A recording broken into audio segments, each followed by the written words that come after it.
Let's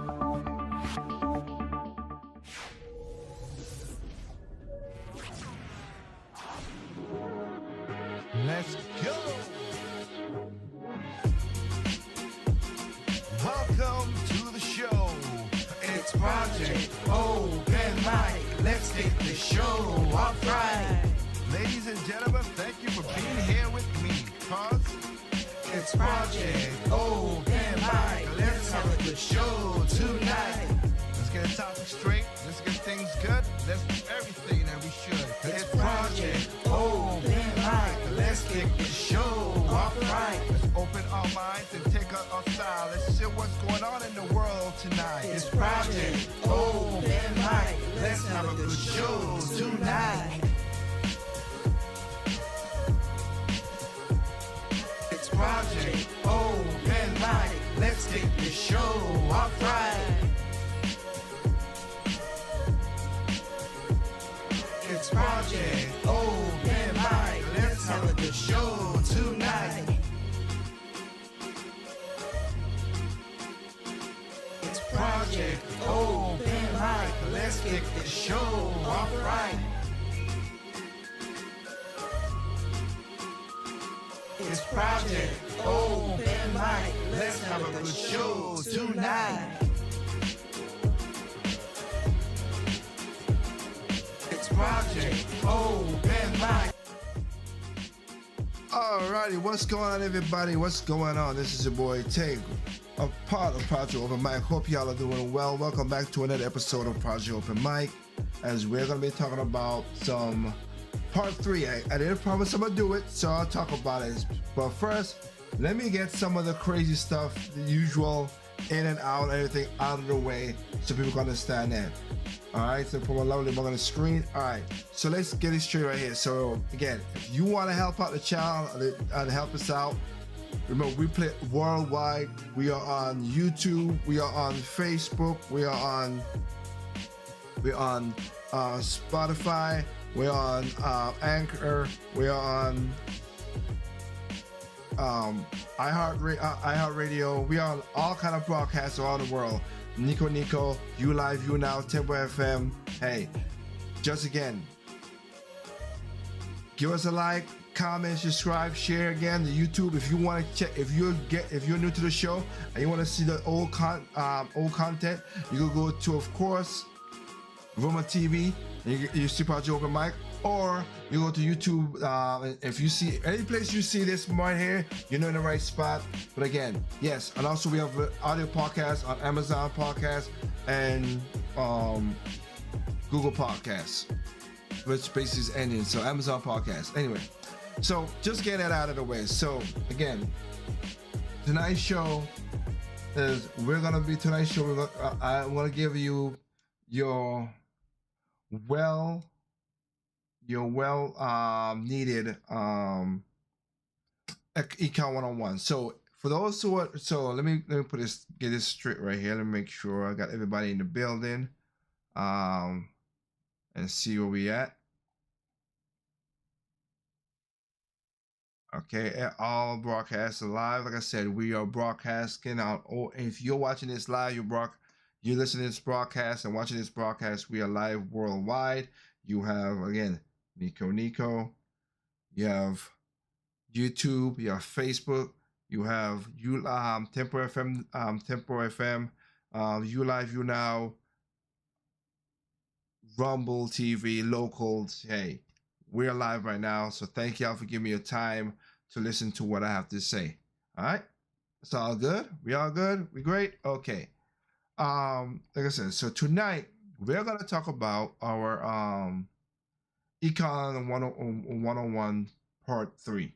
So again, if you want to check out, you go to rumbletv.com, Project Open Mic, or there's a link in the description. Any place that has a description, that's description, there's a link tree. You can link to all those places to get it. But if you want to go locals and Rumble or YouTube, and you can catch up past shows if you are a new subscriber or a new listener to the show. Again, we go worldwide. A lot of people were jumping in right now. We are up to the full count of everybody watching on all over thing. We're up to wow. Right, you jumping up because it's going a little faster than I wanted than I needed to be. We're up to 3,850 people in the building. Thank y'all for giving me your time on that. So, like I said, if you want to catch part 1 and part 2 of this, go back to basically go YouTube. You see down there, go to YouTube, you can check it out. If you have, like I said, Rumble TV or whatever, you can check it out there as well too. We just have backup shows so people can see it, and also you can check it out on Spotify as well too.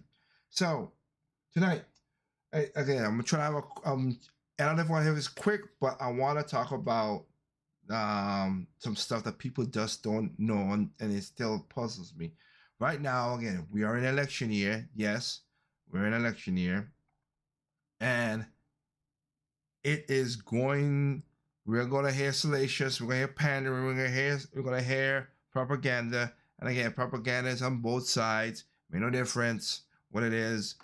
For anybody who's new watching the show, because we have been getting a lot of viewers lately, and also see from the emails and stuff like that. I am a libertarian through and through.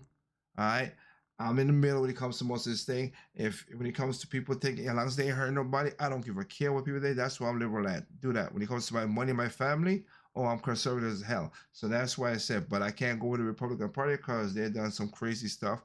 I went from the Democrat to the Republican to a Libertarian because the Democrats don't give a care about me, so I don't care about them either. To most standard. When I vote, I don't vote straight ticket. When I vote again depending on stuff. I've told a story in the past. Again, for all the new people, I've told a story in the past. I'm not going fully in here, but when you see my ballot, it's a mixture of stuff. It's the best candidate with the best policies and the person I think who's going to execute the policies and not pander. Have it worked out all the time? Not really. But like I said, but I don't go straight ticket. I take my time to find out what's going on in my around my local government. And that's why I say to people, local government, if you have to vote, that's the most important one because they affect you. They're more closer to you to affect you. Now, national politics, yeah. And this year is going to be a crazy one. We already know it's the rematch. So it is what it is. So we're going to be talking about some stuff in here in this situation. Now, before I go into some stuff, I want to talk about a little stuff right now. The case that's this is a topical show, so we talk about topical topics, events and stuff happening right now. So right now, the court cases have been on the waving end for former President Donald Trump because one the Jack one the case with the Jack guy, I forgot his name. I don't really need to care about. He lied. He lied. Surprisingly, he lied. Oh, shocking. He lied. Oh, no. He lied. They'll do anything to do those. Just stop. Again, my thing always is just, you don't like the man. I get it, but don't lie. It's just stop wasting time because it's not only this wasting time, but it's also wasting taxpayers' money for these stupid ass trials. Just literally is. All right. The one with Fannie Mae, they're going back and forth figuring out should she stay. Fannie Willis, Fannie Willis, if she should stay on the trial because Nathan Wade, of course, it is a conflict of interest, but that's how it's gonna go. And the one up there with Stormy Daniels, that's just a cluster F. It is. There's no ifs ands about it. So basically, all the trials that go against Trump right now isn't strong. Most of it is crazy talk, but that's like I said, I let the system play out. I'm not a person to say, hey, whatever. Let the system play out. Let's see what happens. We already know including the one with the judge with the Stormy Daniels trial. That one's weird because I did not even notice until I found out that the judge's daughter was on Kamala Harris's campaign squad. She's like an upper echelons of her squad. I'm like, wait, ain't that a conflict of interest right there itself? But whatever. Different rules for people. That's how I found this stuff out. It's crazy. So, but I do want to bring up some something before we get into the economics talk and everything, because it's gonna be crazy. So I want to play this to you because this is a crazy thing again. What was Anthony? I forgot the name again. Anthony, whatever, the guy who found out that he was a jerk. He went after President Trump in New York. That didn't work out. His wife was a Hillary Clinton subordinate, and then there was a DA, I think it was. Wrong, but I know it was a DA or attorney. I think it was the DA of New York at the time, who said, Trump is a horrible person. He can never be elected because he has all this stuff. He done stuff with women and everything. Come to find out, this man had an actual sex slave in his basement.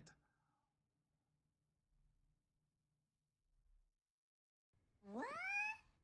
This man says Trump did this, blah, blah, blah. Okay, but he had an actual sex slave in his basement. Wow. You cannot make this stuff up. But then, so we have the one with Karen. Where's that woman who said that Trump assaulted her in a department store, which there's no evidence, no stuff, but whatever.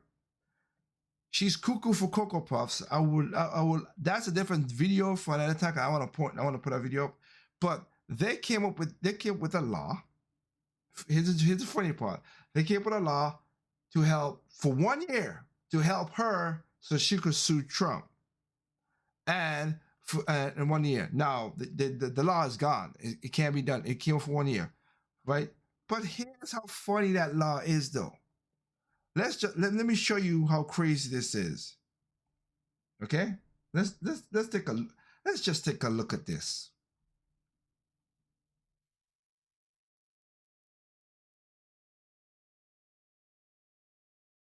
Because this needs to be, so people can understand this. He was instrumental in passing what's known as the Adult Survivors Act in New York State. Here's a quick refresher on what the Adult Survivors Act is. The Adult Survivors Act lets victims, adult victims that is, sue over attacks that occurred even decades ago. A former Penthouse magazine model sued Axl Rose yesterday, claiming the Guns N' Roses singer in 1989. Rose's attorney denied the claims. In two lawsuits filed yesterday, two women accused actor Cuba Gooding Jr. of groping them in 2018 and 2019. Another lawsuit filed this week accuses actor Jamie Foxx of sexual assault in an incident in 2015. More than 2,500 lawsuits have been filed under the temporary law this past year, including against former President Donald Trump. Temporary law. This law was, and I have the video where they made a law to go after Trump. Not all of these things, but people came up, and here you go. So yeah, and I'm not protecting P. Diddy either. Okay, he's a crazy. P. Diddy is a crazy person. Trump, Sean Diddy Combs, and actor Russell Brand. Trump, Combs, and Brand have all denied the allegations. Now, this law was passed in response to the Me Too movement, but more specifically, E. Jean Carroll's claims against former President Donald Trump. And she is badass crazy. That's what I said. I'll do that a different video, a different time. See, E. Jean Carroll claimed that Trump assaulted her some 30 years ago, and the statute of limitations ran out, but New York wanted to help E. Jean Carroll out, so it extended the time frame in which she can sue by 1 year. So E. Jean Carroll took her lawsuit to court and won in a New York court. We begin today's show looking more at how a New York jury has found former President Donald Trump liable for sexually abusing and defaming the writer E. Jean Carroll at the... You mean defaming? That's what it was. The jury did not say he was, grape and all that stuff because she had no evidence. Bergdorf Goodman department store in the 1990s. After just 3 hours of deliberations, the jury ordered Trump to pay Carroll $5 million. So the Democrats in New York thought all was right in the world. They got Trump and got him to pay E. Jean Carroll millions of dollars. But those same politicians had their own issues, like Mayor Adams being accused of assault. Sexual assault allegations against Mayor Eric Adams by a former police colleague. She did file a lawsuit today, and we want to warn you, the details are graphic. So now, as Democrats started getting sued too, the law started getting out of control. Now, this brings us to New York State Senator Kevin Parker. Now, Senator Parker has a checkered past. For instance, in 2009, he was convicted of misdemeanor assault on a New York Post reporter. In that case, the reporter's finger was broken when Parker grabbed the camera from the person's hand. Now, for that misdemeanor assault, he received 3 years probation and $1,000 fine and had to pay restitution to his victim. Now, the reason why we're talking about Kevin Parker is because he was one of the biggest proponents for the Adult Survivors Act. But now a woman is using it to accuse him of sexual assault. A new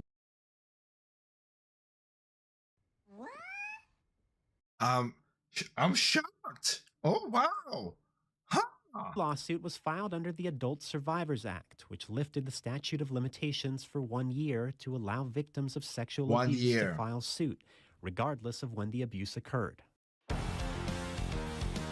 You know that is some BS.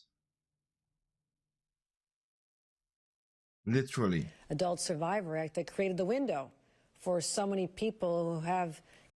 Oh yeah, I'm gonna put this in there, but I'll do a separate video about this. Miss Hoko, you're not no saint either. As you say, black kids don't know what a computer is. Y'all think that we black people are stupid, but I'll get back to you in another video. Cases like this to be able to come forward. So we made that happen. In 2004, a 31-year-old woman named Olga Jean-Baptiste was helping Brooklyn State Senator Kevin Parker arrange relief for flood victims in Haiti. She now says after she returned from her trip there, Parker visited her apartment to pick up some photos and discuss the trip. According to a lawsuit filed Friday, she then stood up to say goodbye when Senator Parker held on to both of her wrists with his hands. Plaintiff was frozen in fear and was unable to cry out.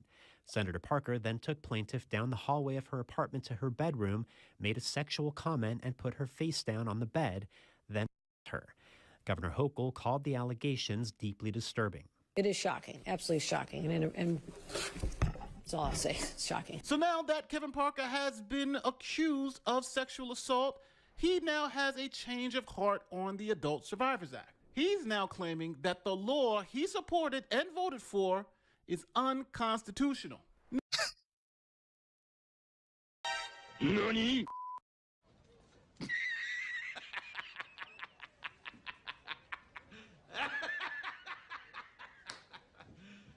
You serious?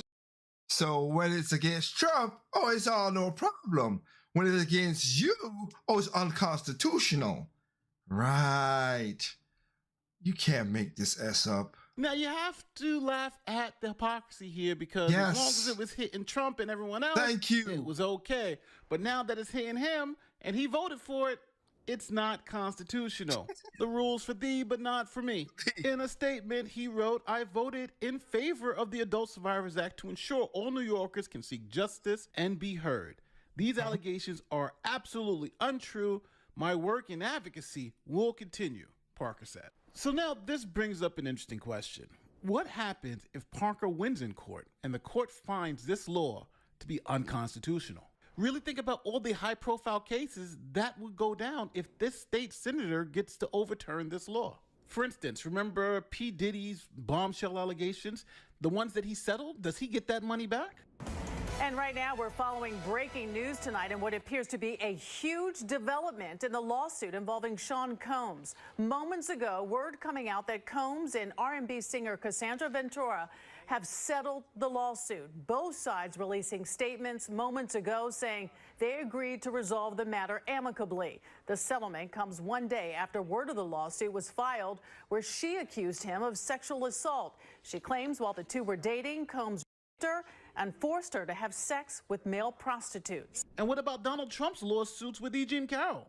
They were all predicated on this law that now the state senator who voted for it and supported it says is unconstitutional. Now, politicians may have had good intentions in passing the Adult Survivors Act, but it essentially removes any plausible defense from these allegations. As an example, let's take the E. Jean Carroll versus Trump case.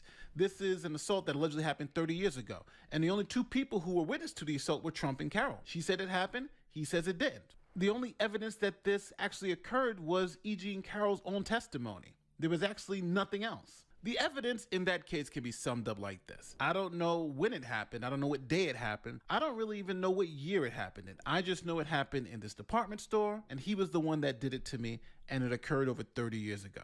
There's no physical evidence. There's no supporting witnesses. There's no video. Of course not. Why would there be? And also, E. Jean Carroll is a nut job. You heard what again, I'll do that as his own video. But you could trust my word over his. Now, I need you to try to think about how hard it would be to defend allegations like that. You don't even have to make it 30 years ago. Let's just make it 5 or even 10 years ago. You don't know what day, you don't know what time, you just know it happened to be in this general area and someone saying that you assaulted them. And at this point in time, you're saying no isn't enough because Trump said he didn't do it. He didn't even recognize who this was, but yet the jury found him liable for a sexual assault. And this is a double-edged sword with sexual abuse allegations. Generally, sexual abuse claims occur when people are in intimate environments. It's just those two people. They don't generally happen in front of other people, in front of a camera. So generally, courts and juries rely on some type of physical evidence of harm or even sexual activity to even be able to make the claim stick. And this is why the statute of limitations was put in place anyway, because generally after a certain amount of time, that evidence goes stale anyway. Yeah. Bodies heal and memories fade. See, in American law, it's always about a balance between the rights of the accused and the rights of the accuser. And in this day and age, we have a situation where accusations are enough to find people guilty and liable of these horrible things, even without evidence or proof. Now, there may be some out there who cheer the fact that this is occurring until they are the ones on the other side of the sword. And exactly. That's what's going on right now with this state senator in New York. He was cheering and praising the fact that these pure allegations with absolutely no proof can be brought forward and destroy people's lives. And now this state senator found out that it's almost impossible to prove that you didn't do something. That's why the law demands that the person who's accusing you provide evidence that you actually did it. And as a side note, this is why the Harvey Weinstein case was overturned in New York. Now, let me know how you feel. Yeah. And thank you, Nate. Nate, the lawyer, like I said, I like you go check out his content. He does really good stuff. I just wanted to let him talk about it because, again, it's just weird how that works out, huh? Oh, man, again, the DA guy who went after Trump and said he had all this stuff, come to find out, he has some crazy people in his class. I mean, skeletons in his class again. He had a sex slave in his basement. Crazy. All right. But I just wanted to talk about that and let that one roll so people could see it. Okay. All right. So that's that. Let's get into what tonight's show is all about. We're going to talk about the Econ 101. So with tonight's show, let me see here. Right now, again, we got President Biden is going to saying that his economy is the best economy that America has seen. Now, I do not know what this. If you're a person who think that his economy is good, allow yourself to slowly get. You're freaking crazy. That's what I think you are, because there's no way. How food has gone up, gas has gone up, everything has gone up. So I don't even know how you talk about what you call it. I don't get how people could look at this and say, oh yeah, everything is great.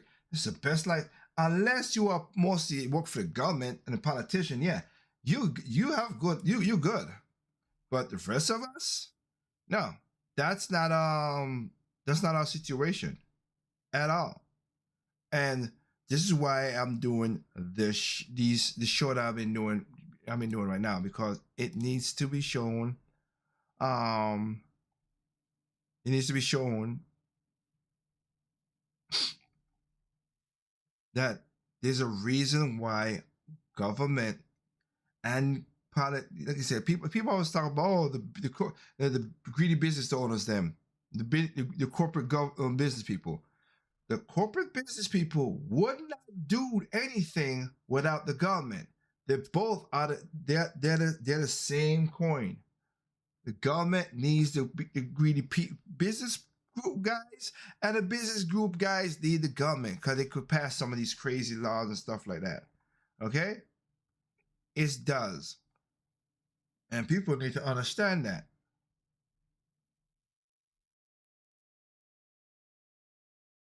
And right now, inflation is bat as crazy. Too much crazy for what's going on.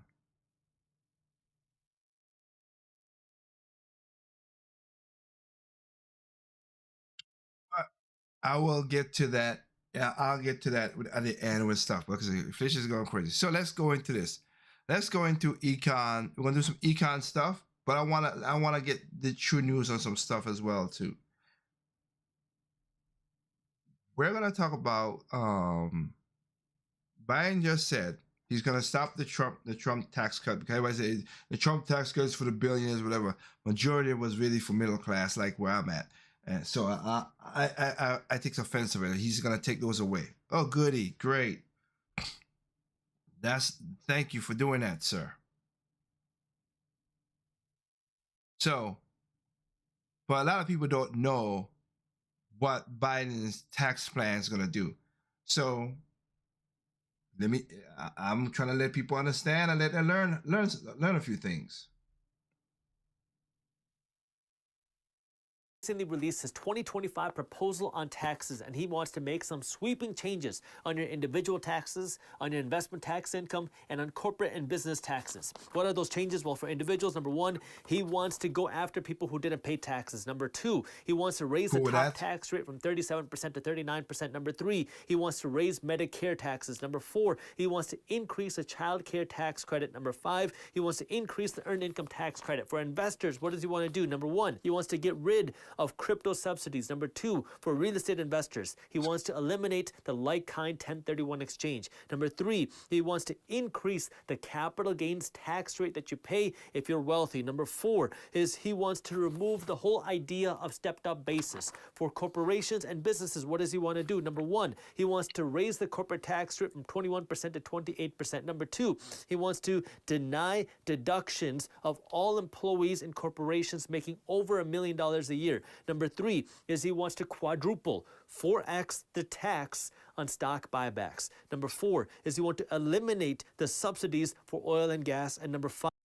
That was most of that stuff, like I said, would affects most middle class. That one right there affects everybody, which is a stupid thing. We're gonna stop. Okay, it's a stupid thing. Let's drill in our own country. I don't get it. I still never understand why are we getting oil from other countries when we got oil right on our own land. That's so stupid. Five is he wants to eliminate the corporate jet deductions. Everything that I'm going to be going over in this. So I will put this. It's not in there right now, but I will put his video in this so you could get explanation of this. All right. It's detailed. It's 30 minutes. You can trust me. He makes it easy, but you can watch it and you will see what all this stuff mean. Now I'm going to give you the short version of it. It don't explain everything, but majority of everything. So I'm going to give you the short version of the situation. Wrong person.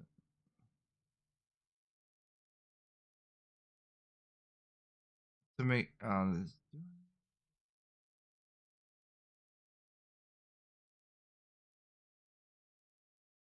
I don't have the one I thought I had. Okay, so because what I'm trying to say, like capital gains and all that stuff, that's what people who got things say. If you're middle class, you put money in your stocks, your retirement, your 401k, whatever, all that stuff.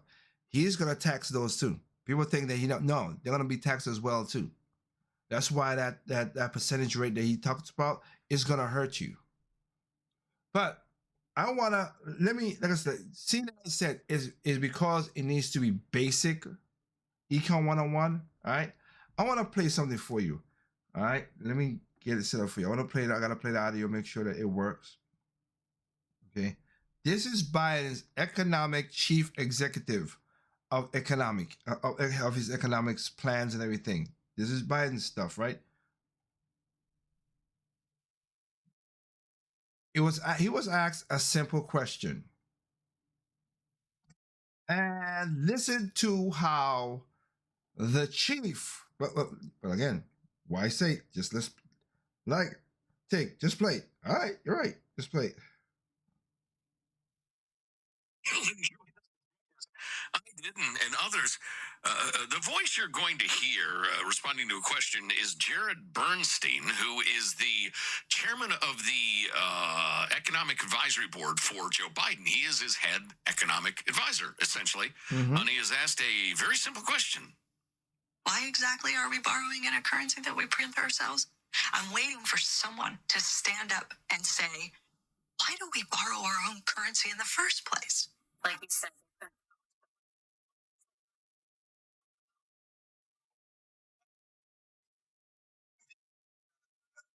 Wow. So again, some of this stuff gets, some of the language that some of the language and concepts are just confusing. I mean, the government definitely prints money, and it definitely lends that money, which is why the government definitely prints money, and then it lends that money by selling bonds. Is that what they do? They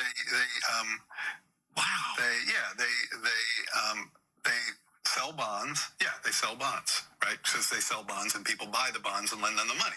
Yeah. So a lot of times, at least to my ear with MMT, the language and the concepts can be kind of unnecessarily confusing, but there is no question that the government prints money and then it uses that money to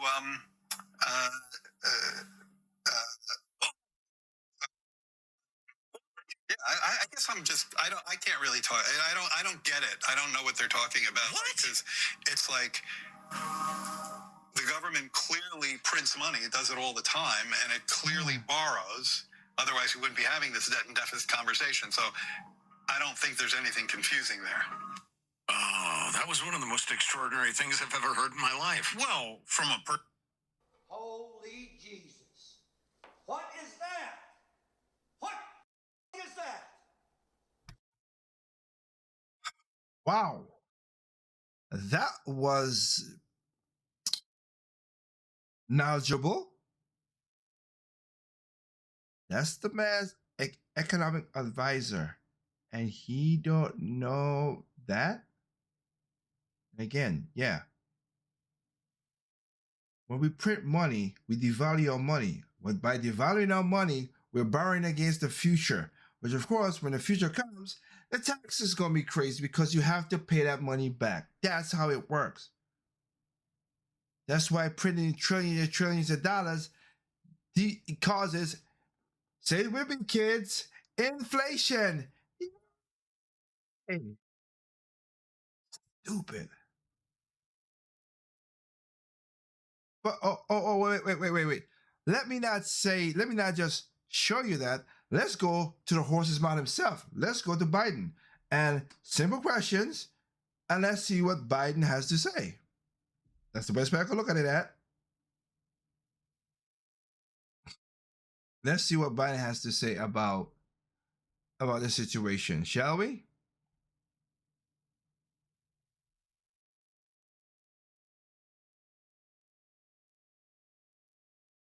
Who's the quote-unquote journalist. There is no doubt Biden knew the questions in advance. There's no doubt they edit, they stop, all of these things. This is complete theater. And despite the fact that it is mainstream drivel theater, Joe Biden did not do particularly well. Let's just put it that way.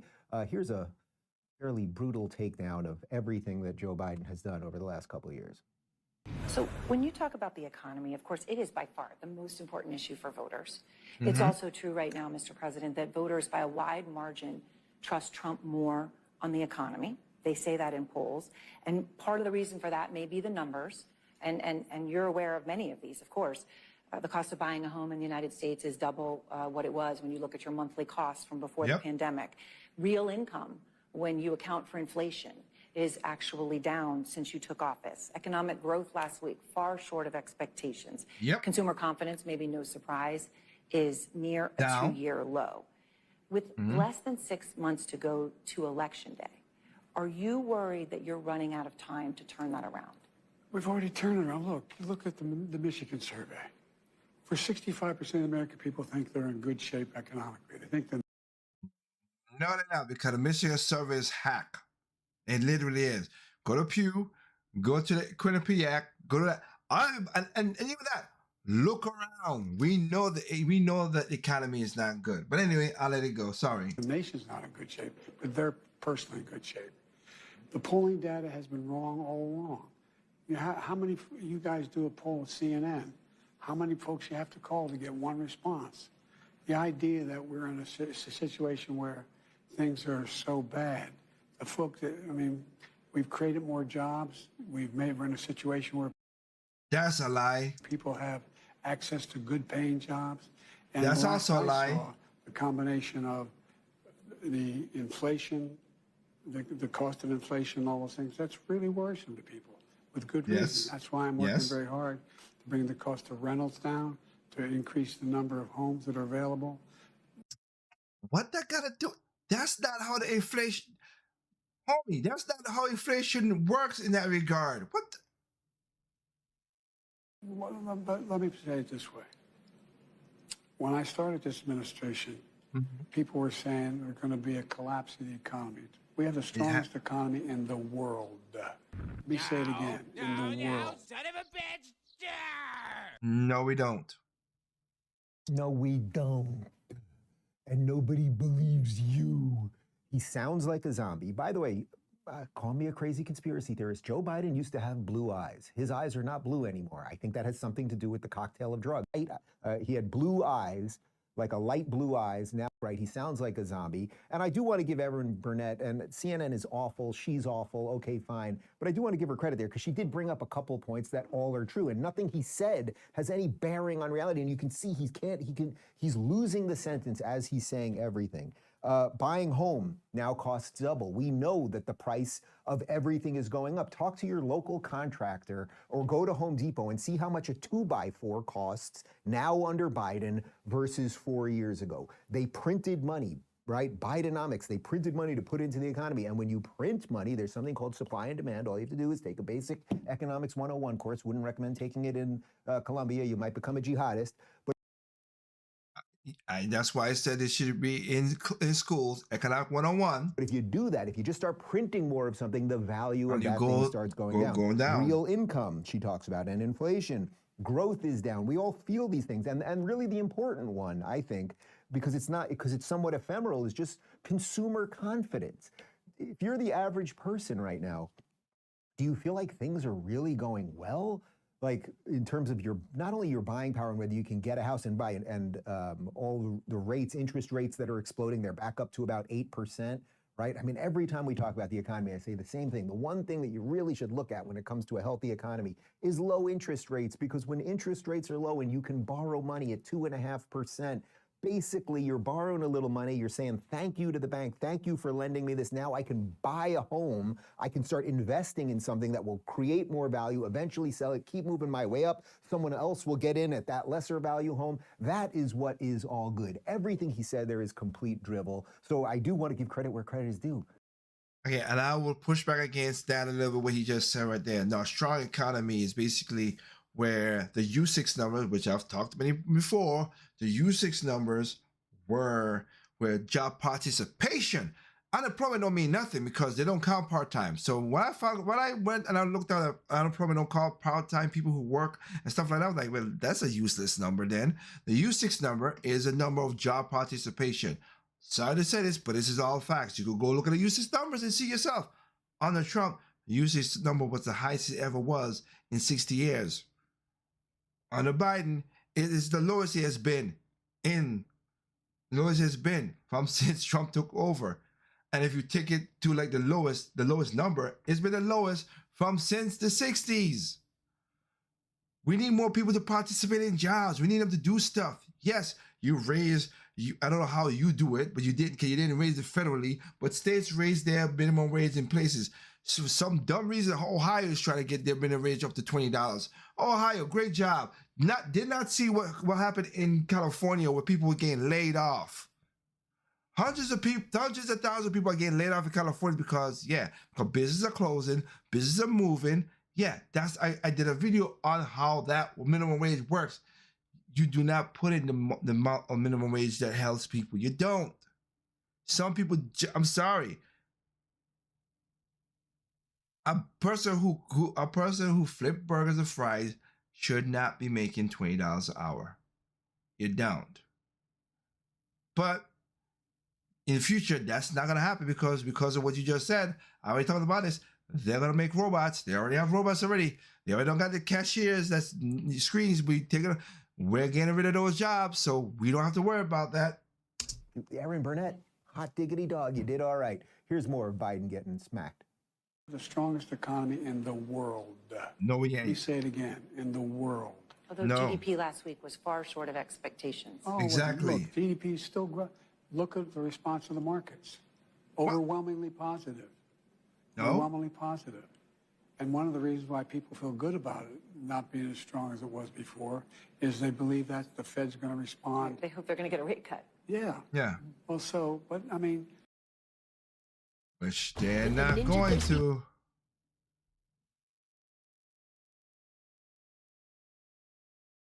They're going to not get it. We've had in terms of creating jobs and bringing down inflation was 9% when I came to office. 9%. But look, people have a right to be concerned. Ordinary people, the idea that you bounce a check and you get a $30 fee for bouncing the check, I change that. You can't charge more than $8 for that. Or your credit card, your late payment, $35. I mean, there's corporate greed going on out there, and it's got to be dealt with. Oh, it's corporate greed. Okay, first off, there's a couple things here. Thank you, Joe Biden. The banks used to charge people $30 for bouncing a check. And the reason you bounce a check is because you don't have enough money in your account, which has something to do with you tanking the economy.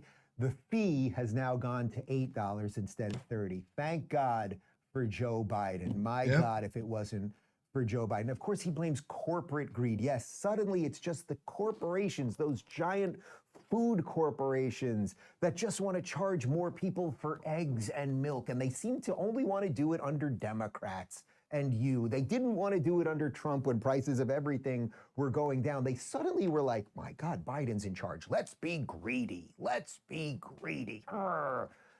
Here's Biden with more on corporate greed. This is just abject. Oh, and his thing about inflation, lie. We'll get to some evidence on that in just a second. Oh, no, his inflation was wrong. Corporate greed. Inflation was. What about, but there's real pain.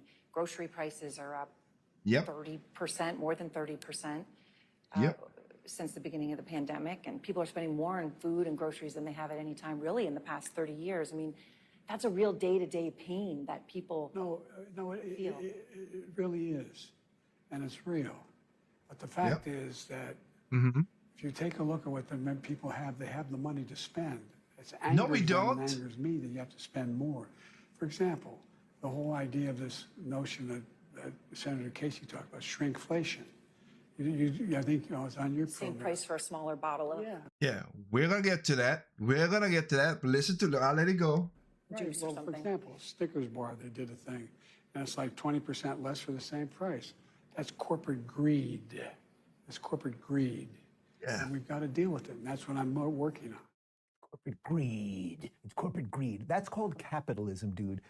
Companies make things. Snickers makes candy bars, and sometimes they cost a little bit more, and they have to figure out how much they're paying their employees. Also, when you guys artificially inflate the minimum wage, then they have to look at the numbers, and they have to go, oh, we have to pay our people $18 an hour, even though they don't create $18 an hour worth of value.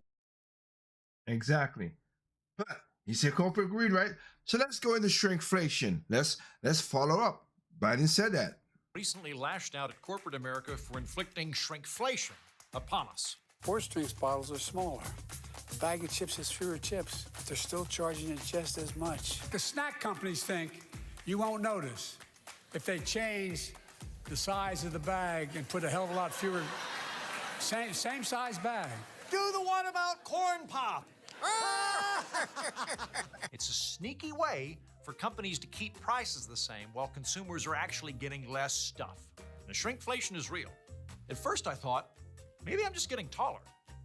Like when you visit your childhood home and everything seems smaller to you. Yeah. And your parents look different and Asian, and they keep shouting, You don't live here. And how did you get the key? But no, I verified this.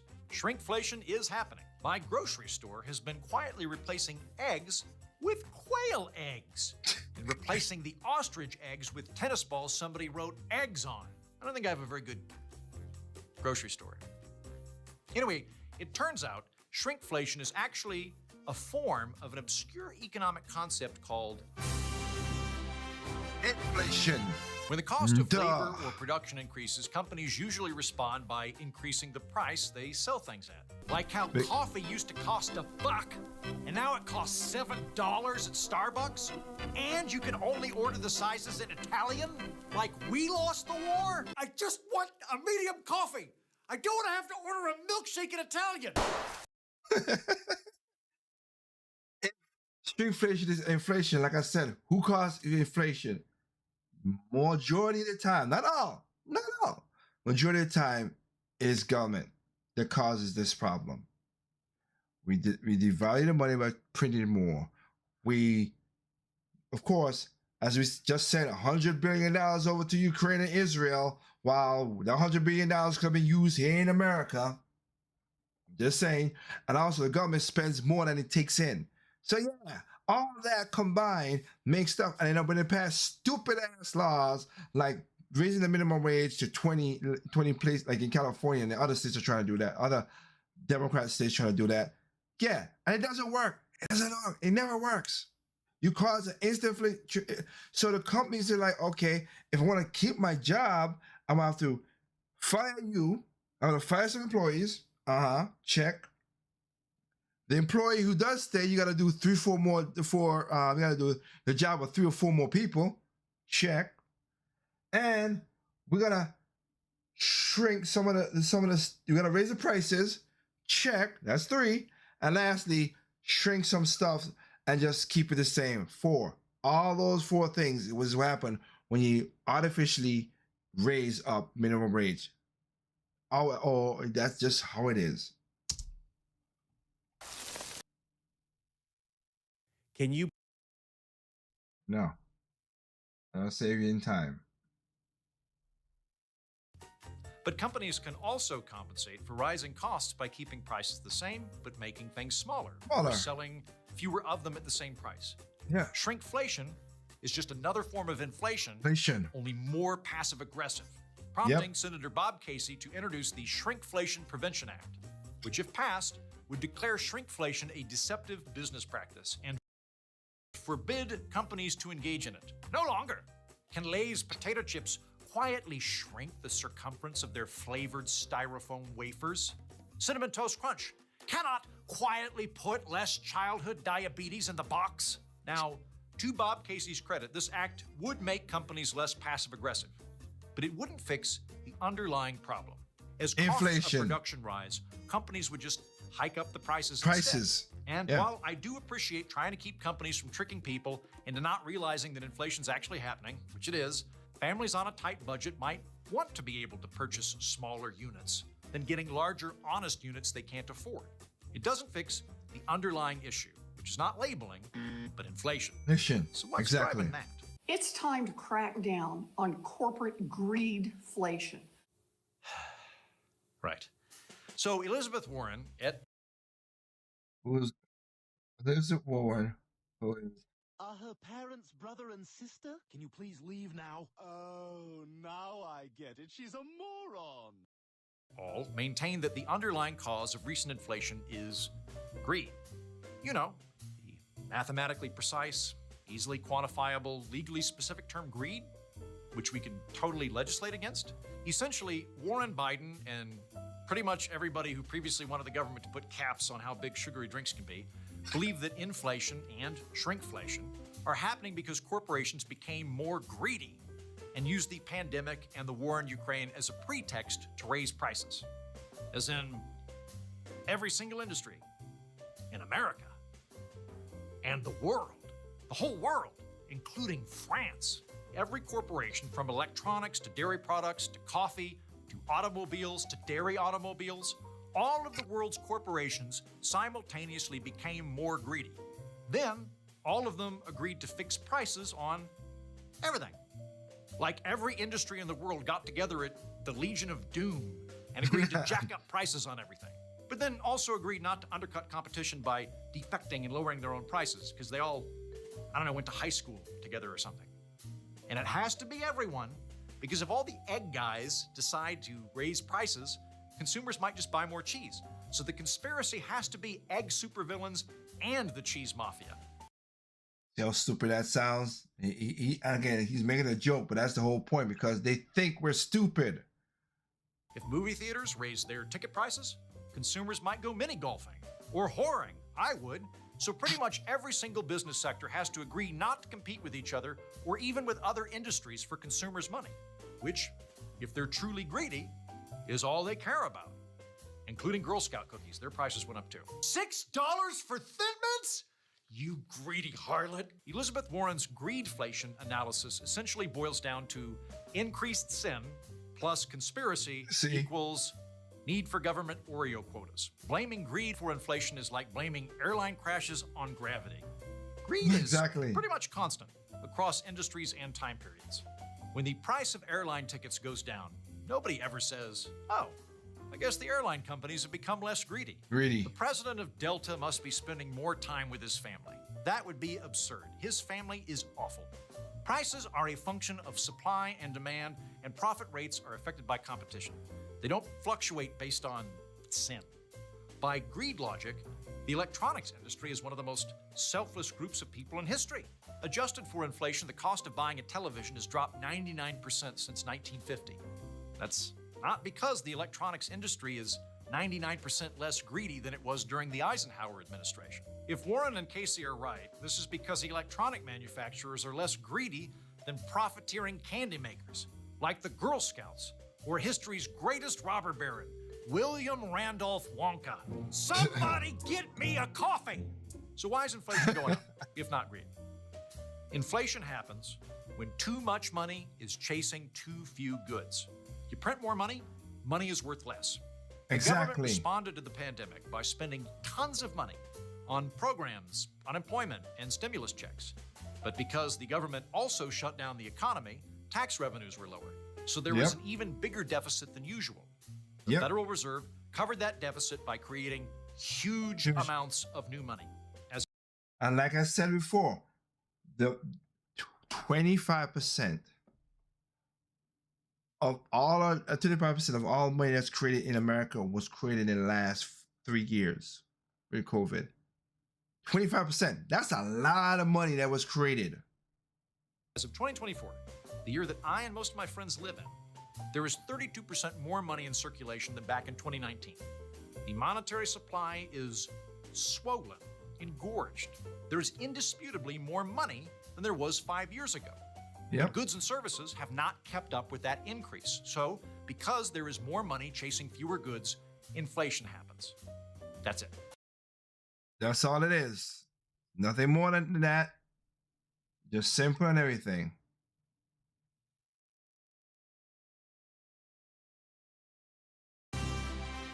Now, there is a potentially damning counterpoint that Bob Casey brings up that I would like to address, that corporate profits spiked in 2020 and 2022. And if you run into Elizabeth Warren at a bar, she will corner you and tell you about how oil companies and food producers are making bumper profits. She'll do that 3 or 4 times, even after you ask her to stop. Lady, I'm just trying to enjoy my drink before the Cialis kicks in. They say if inflation is rising and corporations were just passing costs on to the consumer, we'd expect to see their profit margins the same. But profit margins are actually higher. What gives? Perchance greed? Well, people weren't spending as much money during the pandemic because they couldn't. They couldn't go out to watch movies or eat hamburgers or basically drive anywhere. Exactly. Including my birthday. Or even to my birthday on Zoom, which nobody attended.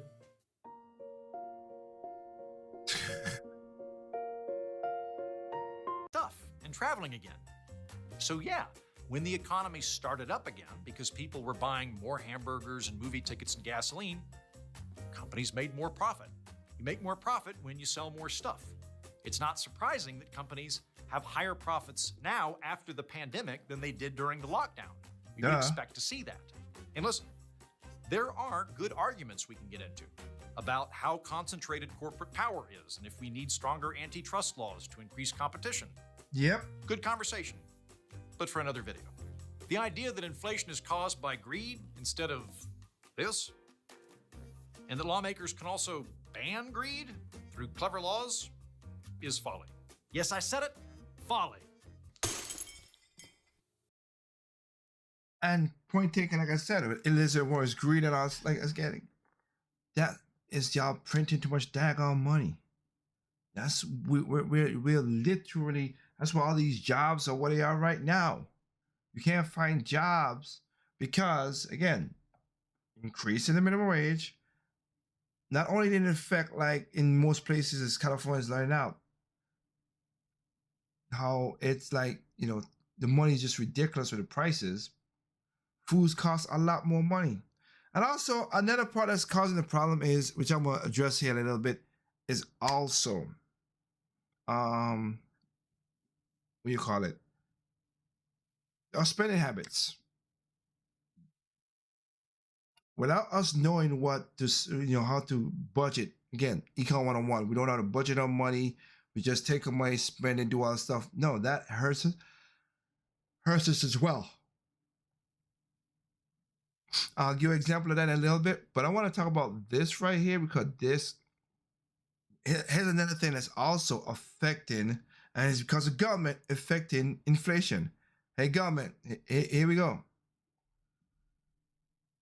Ongoing problem for bodegas, grocery stores, mom and pop businesses in both common and luxury retail chains. But they're also a problem for customers too, who really can't even shop freely without having. And things are so bad, New York now has perpetual ghost towns even in the center of the city, where in spite of massive foot traffic, businesses still find it impossible to operate. And even though stores have been leaving places like this for years, experts say it's getting worse. So when you don't stop the crime and you pass all these stupid bills about, oh, bail reform and all that stuff. I got a problem with bail reform, but I'm sorry. You should be back down to $500, not $1,000. Make it whatever. And if you do, if you got caught once, or if you got caught more than once, I'll throw those gas with you. Sorry, because some of the things like, oh, they're robbing. They ain't robbing because they're poor. They're robbing because they want to make money. One, two, they're robbing and closing down business so you can't find food. What creates a food desert? Guess what? It's government again. Who thought government and crime would cause food deserts? Said multiple times before. But let's continue. For some reason. The thieves each had big plastic bags and stuffed them with merchandise worth tens of thousands of dollars. Jeez. If you've been out shopping in the city lately, you might have noticed a growing trend of empty stores. Yeah, look at that. Every day, people go inside, grab stuff, and just leave. They don't even pay. Take a look across the street where the glass is. That used to be Aldo's Shoes. That's gone. Right next door used to be the Gap. That is gone. Right next door to that, Banana Republic. That is gone. 28% of retailers reported being forced to close a specific store location as a direct result of retail crime. Elevated tactics bringing elevated levels of violence. Retail incidents involving physical force have more than doubled. 8% of storefronts were vacant in 2019. Today, we're talking about 11.2%. We don't know if there's a weapon. We don't know what's going to happen. And it's that fear right there that we don't feel like we have the tools to be able to safely take care of ourselves.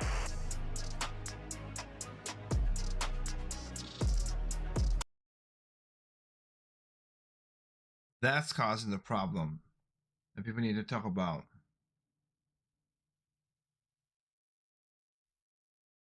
11% of storefronts in New York City are vacant. But what nobody's talking about is that massive retailers shutting their doors and leaving could mean parts of New York City stay like this for a long time, possibly forever. Because as businesses leave over high costs and high crime, others follow, turning once popular areas of town into deserted wastelands nobody wants to try and operate in. And after the businesses shut down and pull out, there's nothing here to protect, so the police stop coming by, creating an environment where your everyday working man walks down the street in fear of what could be lurking around every corner. And this. So here we go with the stupid part again. Like I said, because of the stupid laws that they created, dumb laws. All right. Now, I think the governor in California, that you piece of loser. The same guy again. Here's how funny how that works. all restaurants raised up their minimum wage to $20, except for my restaurant and Panera Bread, because the Panera Bread operator was his best friend in high school. What the fuck? How does that is so, oh, that is so slimy. And y'all want this man to be the president in the future? To the hell I don't. But let's go with, like I just gonna say. So no, so they rate these laws, these companies. Hey, again, this also causes inflation. Biden, how you need to understand, since you don't understand how it works. I just give you the 4 things how inflation, where they're gonna spread the cost to. Here's another way. Businesses is gone. That means no tax revenue. That means no person is working. That means nobody, you're not getting taxed from that person. Because remember, every person who work, you get taxed from the business and for the employees, and the employee also paying taxes. That's gone. Nobody's there. No property tax. That's gone. So all that revenue is gone, you morons. So that makes it that you cannot get no money. And that causes inflation as well too, because nobody's working. Unemployment comes in. They got to take out unemployment. They not contributed back into the wealth, into the trough, just like how a lot of illegal immigrants come in here and get all these subsidies, and they did not contribute to the money, and just keep on putting away. That water's getting lower and lower in that cup of America. Sad truth about New York City's empty storefronts is it didn't have to be this way. But the real reason it is because nobody in charge is able to punish crime at any level. Shoplifting is a misdemeanor if you steal under $1,000 worth of stuff. People who assault the police are frequently released. And if a person on the street is robbed, the likelihood of stolen property ever getting recovered or the culprit being found is almost non-existent. And experts say that what you see right now, this is the result of policies that don't punish criminals, but rather protect them and embolden them. If there's no consequences for bad behavior, why stop? Which is why the retail carnage you're about to see could just be the beginning of the city's journey in a direction nobody wants it to go.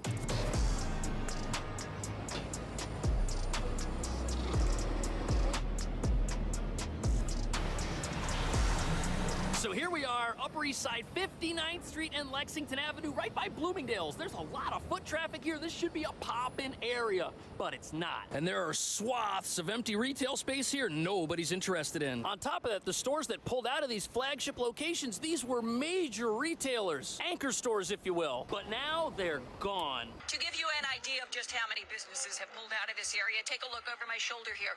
This big space used to be the Container Store. That's now gone. Right next door used to be the Gap. That is gone. Right next door to that, Banana Republic. That is gone. And now the latest to pull out of this... So, this video right here, this is from 2 years ago, and these places are still empty. And when these places pulled out, the city's defenders said, oh, this is nothing to worry about. They'll be replaced by better, more successful businesses. This normally happens. And the stir...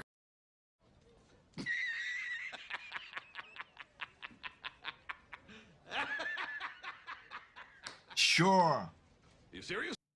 Sure, that's what happened. That's what happened. Greater and better stores. Nah, nobody's stupid. They don't want to lose money or have their employees get attacked or hurt or killed, as some of them have been in these stores. Circumstances for the closure of these stores were blamed on things beyond anyone's control, but now the foot traffic has returned. All of the apartments around here are fully occupied, and these are still empty, which could indicate the city has other problems which are keeping stores from deciding to open in the first place. And when you realize that retail theft here is rampant, and many of these criminals are running online storefronts reselling that stolen merchandise, it makes a lot more sense why you wouldn't want to exist, especially when setting up a store here means it's just going to be a warehouse for criminals who rob it and then resell that stuff on Facebook Marketplace, Amazon, eBay. Now, the one store that remains here, the biggest anchor store of them all, Bloomingdale's, they're massive. They've got the types of security inside that store that you'd never see at an H&M or a Zara. The clothing and items in there, they're chained physically to the store with bike locks. They've got hundreds of employees. I know. Do you think that stores got to spend more money, which again increase the price of certain things because they got to spend more money to lock the stuff down so they could sell it. Running around who can unlock them for you. But come on, look at this H&M t-shirt right here. Ain't nobody locking this up. But you might be thinking, so what? Who cares if a bunch of stores shut down? I'll just go somewhere else. I'll just shop online. Well, that might be true, but the neighborhood here has taken a turn for the worst. It is now a dystopian desert. It's just people walking through on their way out. And from a retailer's perspective, this is what you call bad foot traffic. Nobody on the street right now actually wants to be here. Which is why here we are 2 years later and there's no recovery in sight. Which clues us into who the real victims of New York City's out-of-control crime epidemic really are. It's definitely hard for me to find places that I can shop at. I used to shop at all of the stores, and now I have to travel uptown or downtown. Most of 59th Street Exactly. and Lexington Avenue is now vacant, a desolate area for shopping. Most of the stores are gone. Did you catch that? The real losers here, that's the local foot traffic that has to be here and has to pass through this neighborhood. And there's very little difference from the footage taken 2 years ago to what we see today. And we keep hearing about how greedy businesses are. Well, if that's true, why don't they rent these empty storefronts at rock bottom prices? And here's proof that it's not office traffic. Upstairs, you've got people in an active office, and downstairs, you still have empty stores. Which means there must be something else keeping these businesses shut down. And that's a problem, not only for the landlords who can't rent out their storefronts, not only for the people that walk through this neighborhood every day and are now navigating a wasteland. The problem is that now that these stores are gone, criminals have to find other stores somewhere else, spreading the crime virus around the city. After all, these retail pirates, they've got businesses to run, families to feed, rent to pay, and that's why it's no surprise that shoplifting now accounts for $4.4 billion of economic activity in this state. And as predicted, store closures in areas of town like this lead to store closures in other areas of town, which means there are more retail ghost towns than just this. Exactly. People don't understand. Econ 101.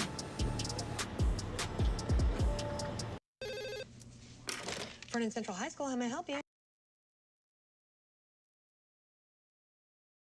Here we are over by Times Square in one of the city's most popular locations for tourists, and we've got more retail store closures, proving that it's not about an office market which no longer exists. The foot traffic's here, but the businesses are not. And what you're witnessing is the same story of a decaying urban environment progressive laws have allowed to grow. But even though crime here is particularly tough on businesses like this shut-down drugstore, there is one place here where it's impossible to steal from, and that place would be Times Square Church, because what's inside is completely free. But in spite of the surge in store closures, there are some experts who believe retail theft is not the problem here. One problem. What the fuck?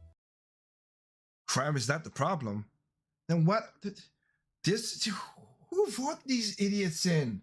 Idiots, sorry. Says crime researcher Jeff Asher, is that news and social media over-dramatize the issue. These problems are getting more press, more discussion. I think some of that might be just a focus on a crime with poor data. If you have a viral video, you have a large-scale theft or a theft that turns into an incident, it gets hundreds. Do you guys ever have people come in here and try to steal? Yeah. That sucks. It's such a small place, too. What makes them think they can get away with that? There's two of you in here, too. I know, but I'm not worth it to even follow them. Yeah, it's true. It's not worth it over a $6 prime.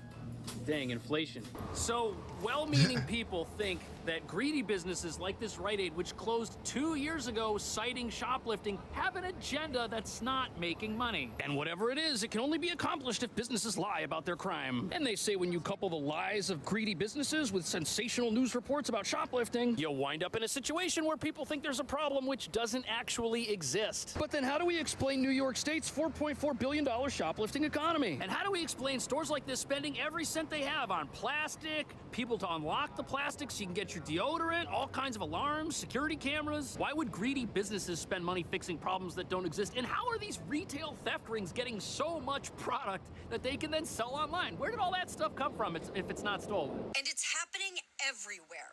For months, we got exclusive access to the California Highway Patrol, watching up close how it fights organized retail crime, which That's CNBC. That's not Fox, Mr. Jabroni.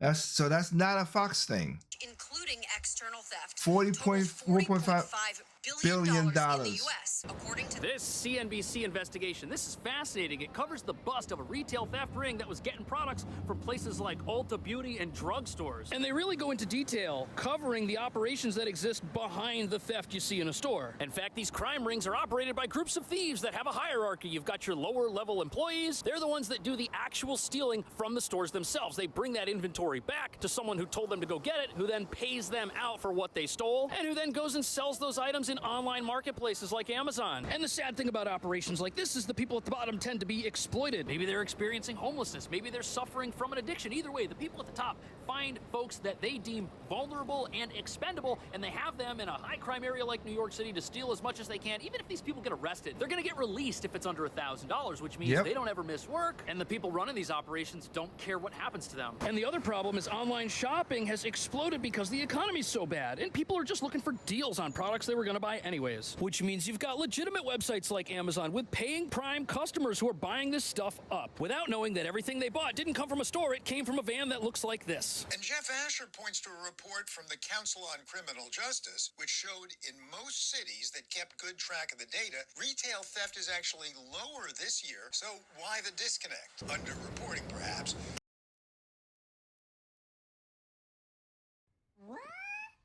Gotta love how they ask why the disconnect while showing a storefront that's never gonna reopen because it was destroyed. Now it might— Thank you. That's the thing that killed me. And that dude who said that, the guy that we're talking about, yeah, you are, sir, you are. You piece of loser. What are you talking about? We see the crime. We see what's going on. Oh, it's the social media making it bigger than it needs to be. Okay, then, all right. So, as he just stated, we actually see stores not doing. We actually see people rob the store. We actually see people walk out the store with a bag across them. We actually see people rob people and just walk into these like iPads and everything, rob iPads, just walk out the door. That actually happens, sir. So what the hell are you talking about? That's the part that is kind of like it annoys the situation of people think this stuff. Right? It's annoying. Now, I'm gonna finish off with this one thing right here before we'll move on. Okay, and like I said, I explained this video should explain all the stuff that's happening with that. If you need more, you can go back to part 1 and part 2. We do need Econ 101 in our schools. I think it should be a mandatory to graduate. Not only graduate because of the math and everything like that, but not everybody's gonna go to college. And I tell people now the way things are, I tell people don't really go to college. If you ain't gonna go to a college like a degree that makes sense, and I do mean that because I learned this week there was a degree on social poetry. They get a master's, they get a doctorate in yeah, it is social poetry. Social poetry, you get a doctorate, you're paying over $100,000 for a degree that don't mean jack squat. What the hell is wrong with you? What is wrong with your parents? Ridiculous.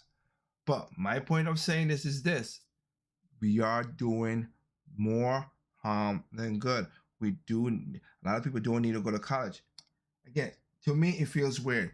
You can rent, you can borrow $200,000 to go to college, but you can't borrow $30,000 as an 18-year-old to start your own business.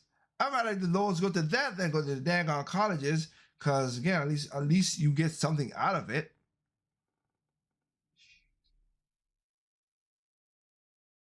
Crazy, just crazy. I said, let me do this last part right here, which I learned. So my thing is this: we've been taught to get stuff instant. Millennials, we know that. I'm a millennial. Gen Z and Alpha, oh my God, they're literally that's just it, just quick, easy. They don't care. I heard a young, I think it's a Gen Z.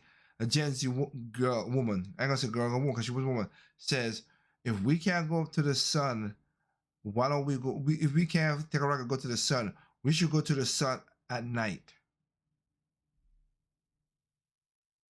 No, son of a bitch! We're gonna go to the sun at night so we don't get burned. I was like, you gotta be kidding me. These kids don't know that. I remember as well too. I'm sorry, but my ex, I was there's two exes I had. One was a fiance and one was a girl. Thing I remember when I was at one's house and I'm looking up, and she told me, "Hey, what's that's weird. What's that thing in the sky?" I said, "It's the moon." I said, wait, the moon comes out in the day? Yeah. Wait a minute. Yeah. What you mean? My teacher told me, my professor at college told me that the moon don't come, they were telling us how the moon don't come out in the day. What? The moon goes around the earth. The earth goes around the sun. It's gonna be shown. It's not, you mean in the day. It's not like a light switch. That what? I was like, you gotta be kidding me. And then I told that story to my fiance way back before I married my wife, and she said, "Yeah, the moon don't come out in the day." I'm like, Holy Jesus! wait. I just told you that my ex-girlfriend did that, and you're saying that this. And I had to send her a picture of the moon in the day that I took with my phone. I'm like, that's the moon there. Whoa, who teaches you all these stupidity stuff? Who teaches you this stuff? It's one of the reasons I'm happy I got the wife I have now. Very smart woman. Love you, dear. Love you. But that is so crazy. That's what the schools are teaching. That's the scary part. But let's look at this right here. I want to do this before we call it out. Because we know everybody wants instant gratification, and man, it's hurting us. It literally is reorganizing millennials, Gen Z, and Alpha's brain. I don't get it. My sister kind of does some of this too, and I can't do that. I just can't. I am not that lazy. Maybe that's just who I am. But let's check this out. Even the cheapest fast food restaurants are becoming no longer affordable. But for most, it's not just the cost of a Happy Meal that keeps us living paycheck to paycheck. It's really the cost of convenience. I came across an article showing the average food delivery service customer is spending over $400 a month, which has tripled over the past few years. And as a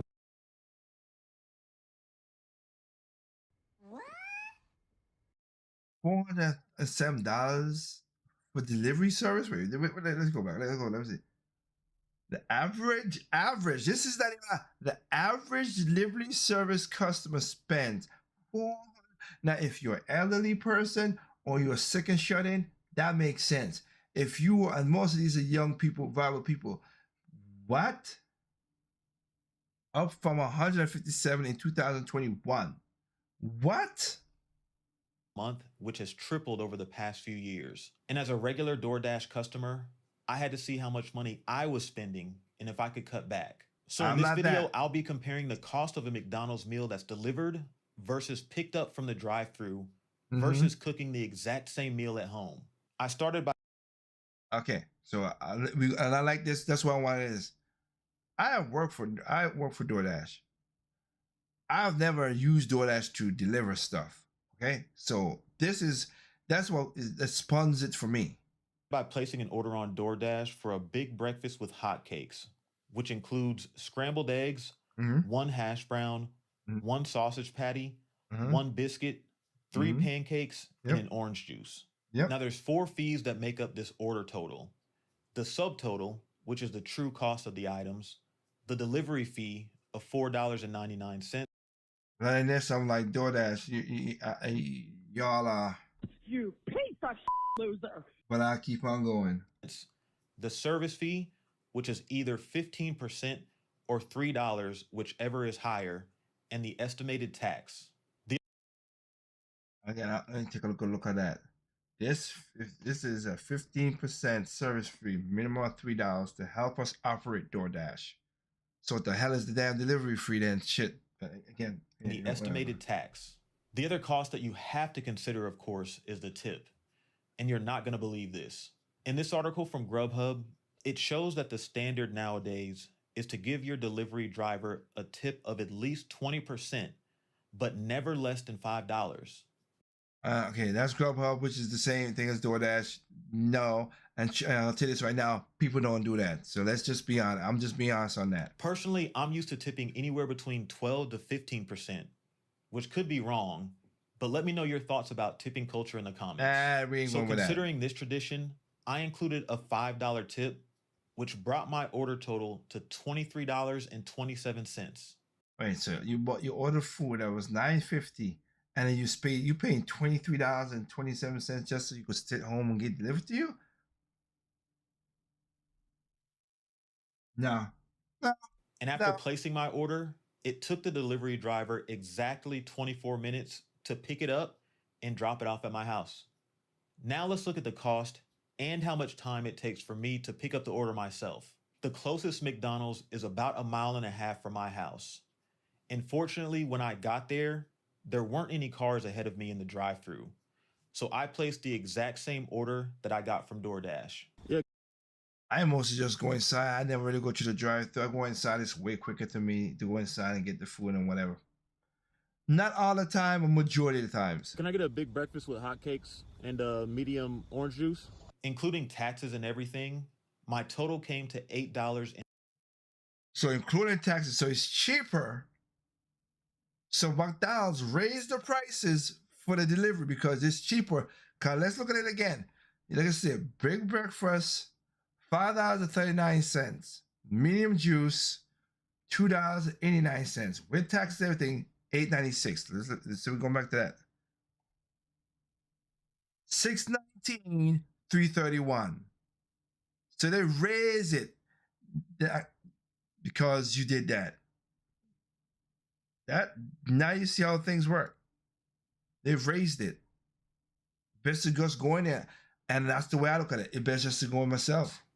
Compared to the DoorDash order, I spent less than half for the exact same meal because I didn't have to pay for all the extra fees. What surprised me most, though, was from the time that I left my house to the time that I walked back in the door, it took exactly 11 minutes, which was half of the time that it took for the DoorDash order. This showed me how much money I'd been spending in the past simply for convenience. But even going to pick up the order myself was nothing compared to the amount that I saved by cooking it at home. Which is the most important part. That's why I said we need home economics, because they need to teach people how to cook and do simple stuff, because it's cheaper that way. That's the way me and my wife does. We basically cook our food majority of the time. Literally, we went shopping today and I was like, babe, okay, how about we just get the ground beef or whatever? So let me see. Because let's put it this way. Let's do I'm just gonna say let's go looking. You just said that. Let's go to a place that we normally go. I ain't said normally go, but we go once in a while, but I just want to see something here. So we pay, so we go to Cookout and we do basically the plates. Right, that's because she likes the burgers there, and I like best Five Guys. But hey, to each their own. We go with that, whatever. All right. Well, you don't have the prices, but normally we get it's like $23. The same thing with Five Guys. It's about like same thing as well as the same price to get fries, that and drink. We get fries. We choose two size tray. We do fries. We get two chili cheese fries and hot and all that stuff, and it comes up to be like 23 or 40, 23 or 25, no more than $25 with soda drinks and everything. Okay, like he said. All right. So that's that. But we went and we got Angus grass-fed feed burgers from from Sam's Club for $23, 15 patties. Yes. We will make. I have no problem going out, and she would tell me, "Hey, let's go. We want to get the hamburger bun. We like the brioche." She would just say, "Hey, when you're coming home, can you get some brioche buns?" Which we have done before, and we do that. Bam, brioche buns. We got it. get her some fries. Sometimes she do home fries. She take fries and she cut them up and put them in the thing and do it herself. She do her own home fries. That is way cheaper than the cookout. It's just when you tired for us or lazy, it happens. But think about it. The next thing is though, boy, we still drive to go get it. If we go and do this as DoorDash, it'll be like $40 for this nonsense. No way I would be paying that. Now, for this to be an even comparison, I'll have to take into consideration how long it takes me to drive to the store and get the items, and how long it takes me to make the meal. I'll also have to take the total cost of all the items and divide it by how many meals that I can make that mimic the McDonald's breakfast. So I made my way to the store to pick up all the stuff.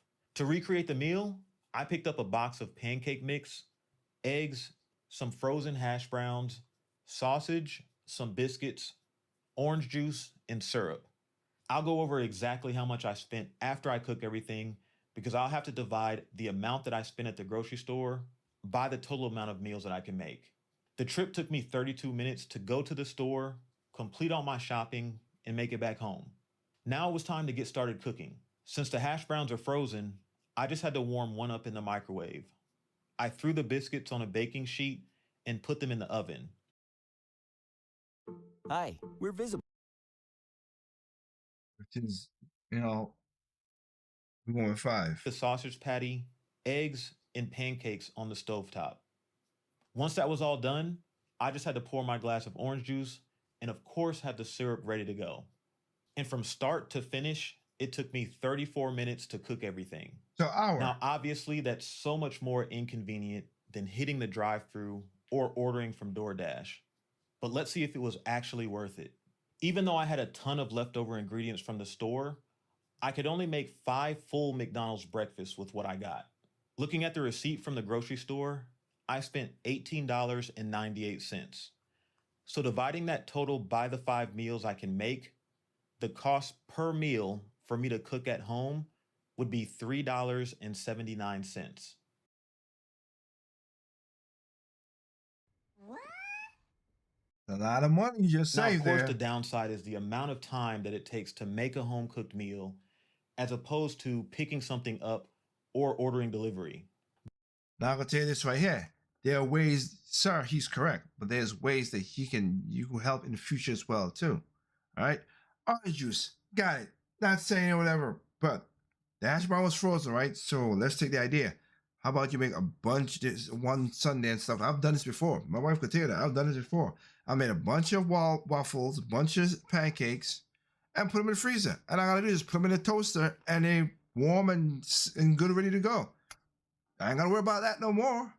Same thing with the sausages. Cut the sausages into pieces, put them in the freezer, and then all you gotta do is just take the slices out whenever you want them. Bam, bam, sausage, whatever. The sausage is like $2 or $3 most of the time if you want it. We do that with bacon. If I wanted bacon, my wife knows the same thing. So you can do some stuff to bring down the time. I'll say that. But yeah. But food is the one thing that most everyone underestimates when it comes to how much we spend. I came across an article that shows from 2021 to 2022, food spending increased 13%.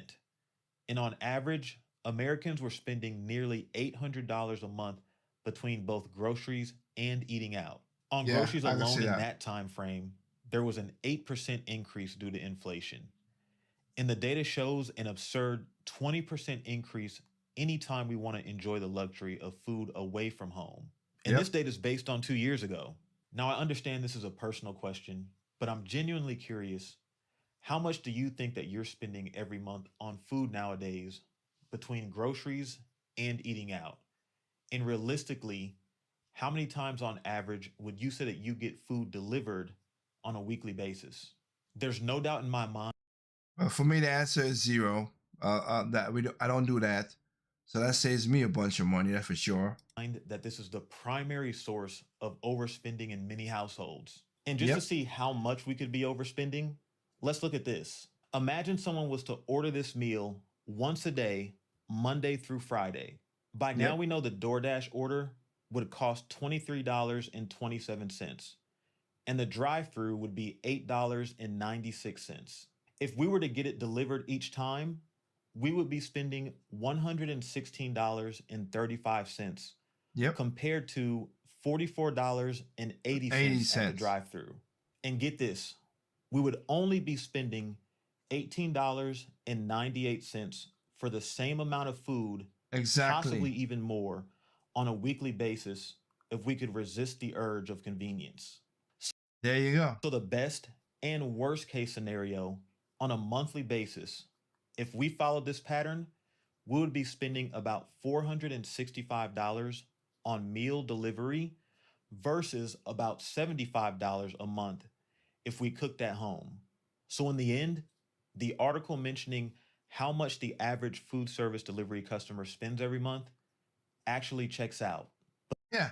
And and most people don't do it every day. Some do. And again, if you are a senior citizen or disability and everything like that, I have no problem with that. That I understand that that's a service to you, and I get that. But there's a lot of people who cry about, oh man, we're broke, we're this, and all this stuff. When you look at your spending habits, it's like, yeah, you spend more than you take in. You're like the government. That's why the government is screwing us over time after time, day after day. That's why they're doing that. And I'm gonna, like I said, to show you, I'm talking about they're screwing us time after time, day after day. I gotta show you this right here because this is the truth that we're seeing. I saw this, I was like, yo, this is really what's going on. Oops, my bad. This is what's going on for real. Hello, Internet. Welcome to Food. Your mind has been brutal lately. Higher interest rates, egg shortages, even price hikes on Diet Coke. And you're gonna squeeze. Ugh, that's higher than it was last week. Excuse me, sir. Just gonna squeeze right by you. Oh, come on. I haven't even had time to check out. What can I say? Inflation is crazy. Oh, would you look at that? Are you serious? And that's how it's hurting us right now. So you got to make better decisions in many things, people, okay? That's all we're saying. So I want to thank everybody out there for jumping in and enjoying the show. And I hope everybody understand where I'm coming from with the situation, all right? That's all I'm saying. Just giving you an understanding of how Econ, again, we got to understand that it's not just only, how should I say it? It's not people saying it's greedy companies. Oh yes, I'm not knocking out that there are greedy companies out there. There are greedy companies, that is true. But I have to say, the government is majority cause of the problem. And again, most greedy companies cannot get things done if they didn't have lobbyists and groups and stuff inside of the greedy companies. Come on, how you think a lot of the houses are being set up now by BlackRock so they could sell it back to you? Not sell it back to you. Also, no. Oh, I'm so sorry. I misspoke. They rent you the American dream. They say you don't have to go ahead and spend thousands of millions of dollars to own property where you don't have to worry about nothing in certain things. No, we're gonna rent you that. And who let that happen? Government. Because they take billions of dollars and give to the government, give to the cronies, Republicans and Democrats, and make no difference, give them the money, and then there you go. The number one cause of inflation is government. Has been, always been, until the day we die, because we don't check them. We spend too much money and we take in too little. And I don't mean taking too little like, oh, it's a bad thing. I've showed you already, we get billions, we get government trillions of dollars, but they spend trillions of dollars more. We already don't spend $1.5 trillion in the first 3 months of this year. We always spend that, and people get taxes like, it's ridiculous. My wife didn't like it because she had to pay a lot of money in taxes this year. And trust me, she could say some choice words if she wanted to, but we'll keep it safe and clean. But again, go back and check part 1 and part 2 and put it all together again. This is what needed. These guys out here are just coming in and they're just robbing us. Literally is. That's why I show you with Biden and everything how that works out. So again, thank you for giving me your time, your eyes, your mind, your ear, listening to what I gotta say. Hope you guys have enjoyed the show. We're up to 51,820 people. Thank you on all broadcasts, of course. So I thank you on that. I'm gonna still find a way to figure out how to get what's the other show you said where I used to respond to the comments and everything, because I do want to give you guys a voice on the show. So we'll figure it out. Time is just crazy. I understand. We're gonna work it out. We'll figure it out. We'll see how it goes. With that said, I want to thank y'all again for giving me your time on that. Hope you guys are doing well. Take care of yourself. Remember, take care of yourself, take care of your family, take care of your neighbors. That's how you build a better community. That's for sure. Remember, evil comes in all shapes, size, color, creed, race, nationality, height, religion, genders.